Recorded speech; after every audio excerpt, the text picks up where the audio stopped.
perkenalkan, nama saya Imanda Saifullah. Saya dari kelas 3B.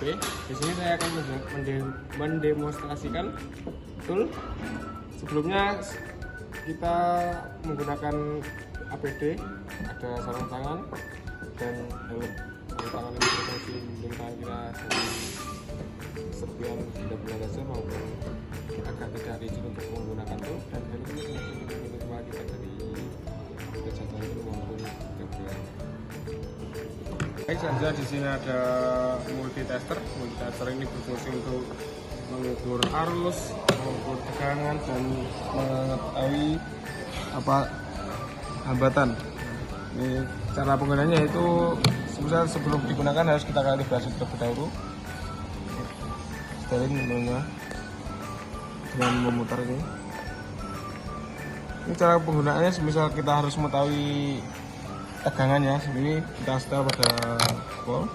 Misalnya volt berapa, kita harus tahu berapa. Semisal ke listrik, kita harus tahu listriknya itu berapa volt terlebih dahulu. Kita setel harus di atasnya ini. Semisal listriknya tegangannya 8 volt, kita harus setel 10. Kalau tegangannya lebih dari 10 sampai 50, kita setel ke 50 atau ke atasnya. Kalau mencari ampere, dia di sini bisa ini yang ampere. Yang bagian ini untuk hambatan ohm. Cara penggunaannya, semisal kita tegangan, nanti ke arus kita putus kabelnya, terus kita hubungin ke positif dan positif negatifnya, terus nanti ini jarumnya akan bergerak untuk berapa volt. Di sini ada blower. Blower ini berfungsi untuk membersihkan komponen dan memvakum komponen. Ini cara kerjanya yaitu dengan ini, semisal membersihkan, ini juga dia mengeluarkan udara untuk membersihkan komponen. Lalu untuk semisal vakumnya di sini.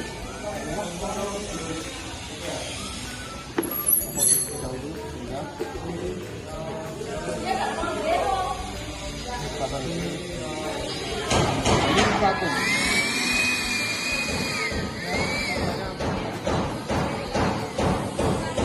Oke, di sini saya akan menjelaskan push-pull scale. Ini berfungsi untuk mengetahui apa itu tekanan. Cara penggunaannya yaitu dengan terlebih dahulu. Terus ini ditulis terlebih dahulu. Nah, ini setelah di set sampai ada kayaknya ini biar tekanannya nanti tidak berubah. Cara penggunaannya itu pada barbel. Ini tekanannya berapa di sini akan keluar.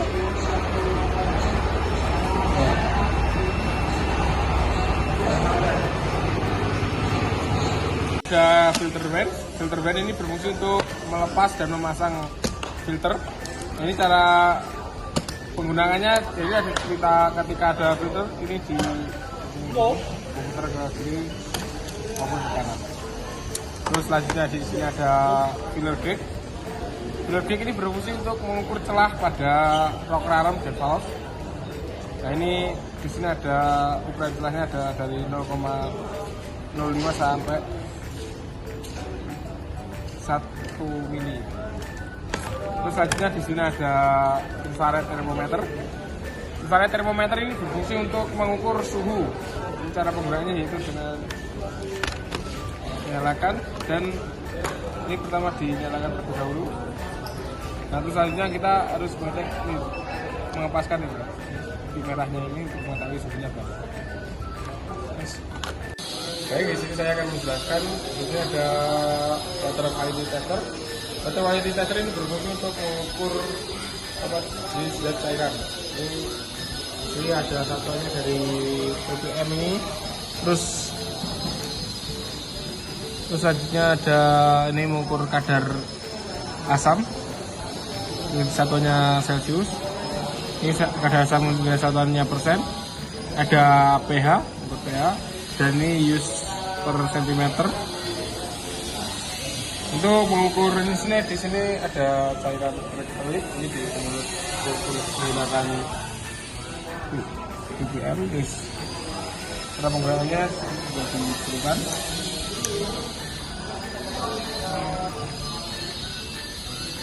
Nah, hari ini nanti ada hasilnya itu tadi berapa itu 121 PWT. Di sini ada engine kompresi tester. Ini terdiri dari sensor stick dan di sini ada counter. Ini berfungsi untuk mengukur apa tekanan kompresi pada engine. Cara penggunaannya itu pada engine ini, asalnya pada engine ini. Ukurnya pada nozzle ini sudah pasang konverternya tadi.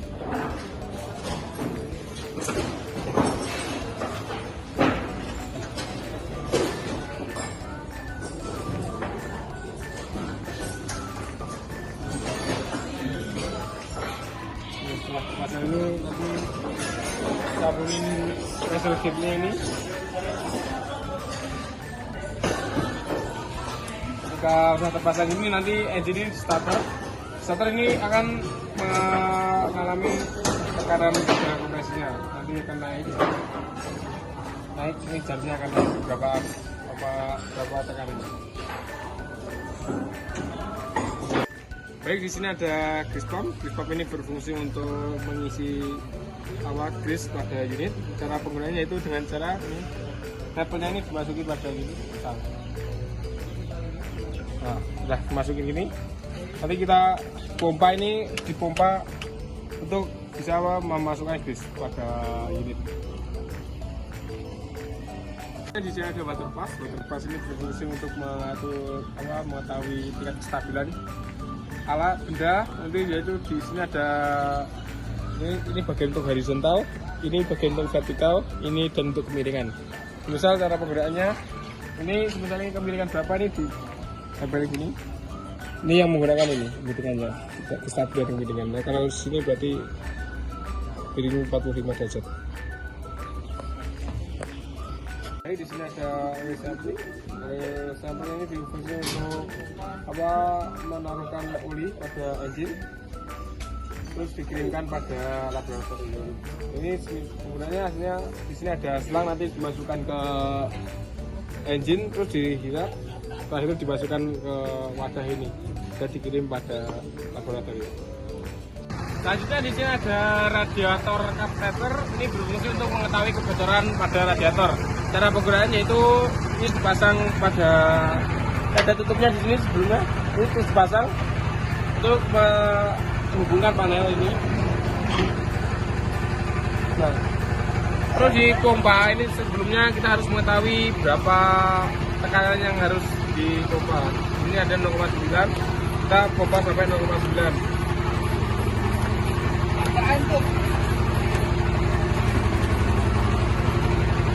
Nah, semisal di sini udah 0,9, kita lihat ini jarumnya turun, tekanannya turun atau tidak. Kalau tekanannya turun berarti radiator ini mengalami kebocoran. Baik, di sini ada hidrometri berfungsi untuk mengetahui ini kadar air lagi apa bagus atau tidak. Cara penggunaannya yaitu kita buka dulu air lakinya, turun dahulu, turun pada merah, hijau atau putih. Kalau hijau ini masih bagus, kalau merah sudah tidak bagus. Baik, di sini saya akan menjelaskan baterai tester. Ini berfungsi untuk fungsinya itu baterai test dan bensin test dan driving test. Yang pertama kita mengetes baterai testnya, yang memilih aplikasi yang atas baterai test. Oke. Ambil yang regular code, terus kita ambil SAE. Ini 45 ampere, ini sesuai dengan kapasitas aki. Kita tunggu sebentar. Nah, ini untuk kesehatannya yaitu 100% masih bagus, dan untuk pengecasannya 98%. Ini tergolong masih bagus. Internal air ini hambatannya yaitu 7,63 miliohm. Terus rata-rata rate-nya ini 45 ampere. Jadi mengandung baterainya masih bagus. Terus selanjutnya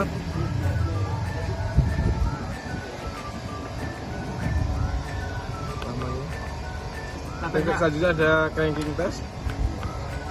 Ini harus kita nyalakan dulu. Engine on. Terus dinyalain aja.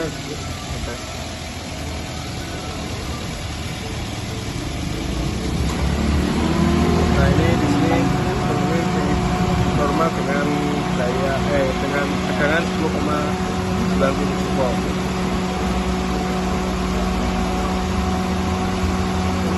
Yang ketiga di sini ada stabilitas. Stabilitas. Kita tunggu sebentar.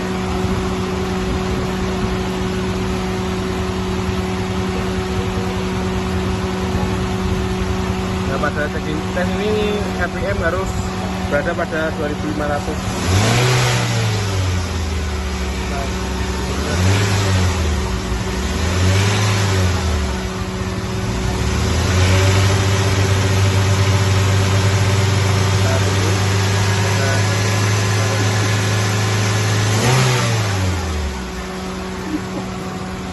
Ini loaded ini pengisian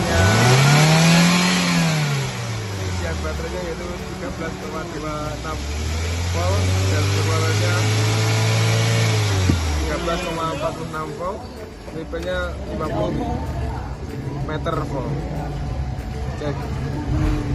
Nah, di sini saya akan mendemonstrasikan apa itu hidrolik pressure gauge.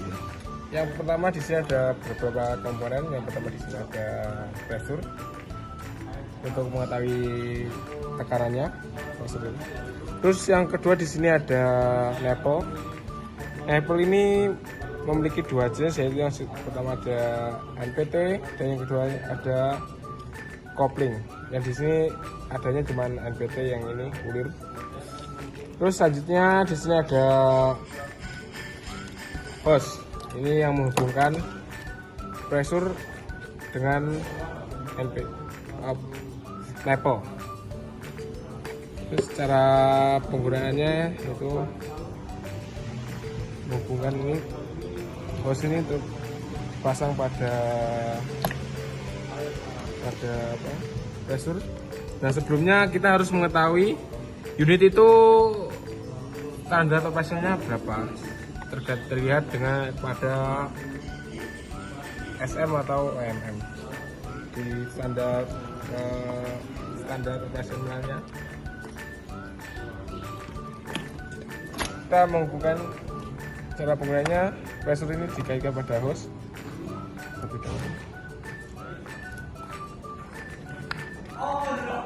Kita menggunakan yang dari 0 sampai 40.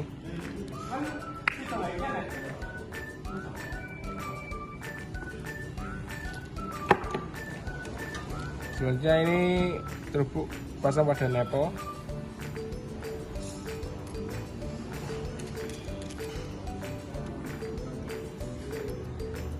Ini pasang ini pada sebelah sini.